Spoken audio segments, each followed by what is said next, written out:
सरपंच होण्यासाठी एका बापानं आपल्या मुलीला कालव्यात फेकल्याची धक्कादायक घटना नांदेडमध्ये घडली आहे। 3 अपत्यांचा नियम असल्यानं पांडुरंग कोंडमांगले यानं हे भीषण कृत्य केलंय।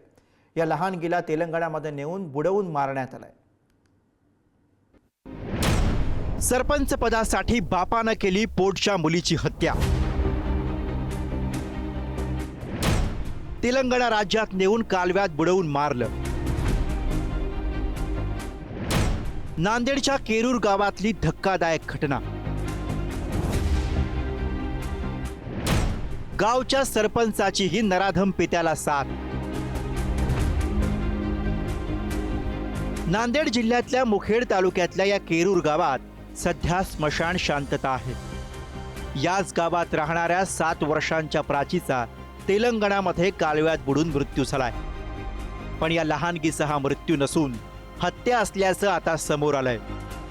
प्राचीचा नराधम पिता पांडुरंग कोंडामांगले यानंच मित्राच्या मदतीनं हा धक्कादायक प्रकार केल्याचं समोर आलंय। सरपंच पद आणि सत्तेसाठी आंधळ्या झालेल्या पित्यानं मुलीची हत्या केली आहे। पांडुरंग कोंडामांगले या नराधमाला गावचा सरपंच व्हायचं होतं। गावातील विद्यमान सरपंच गणेश शिंदेचा यासाठी पांडुरंगाला पाठिंबा होता। 3 अपत्य असल्यानं पांडुरंग ग्रामपंचायतीची निवडणूक लढवू शकत नव्हता। पांडुरंगचं कागदोपत्री 3ऱ्या अपत्याचं जन्म प्रमाणपत्र बदलण्याचा प्रयत्न, पुणे महापालिकेमध्ये जाऊन केलेले प्रयत्न अयशस्वी ठरले। 7 वर्षीय प्राचीला घेऊन तेलंगणा राज्यात एडापल्ली भागात तो गेला। पांडुरंगाने पोटच्या मुलीला कालव्यात फेकलं। त्यानंतर आरोपी पांडुरंगकडून मुलगी गायब झाल्याचा बनाव रचला गेला। तेलंगणा पोलिसांनी मुलीचा मृतदेह सापडल्यानंतर मुलीची ओळख पटवली। मुलीची ओळख पटल्यानंतर या हत्येमागचं गूढ उकलण्यात सुद्धा पोलिसांना यश आलं।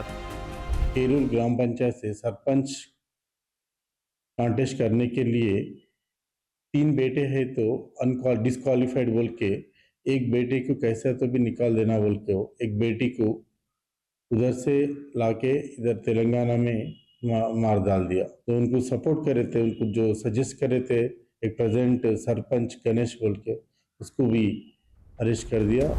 या कामासाठी आरोपी पांडुरंगाला गावातील सरपंचानेही साथ दिली।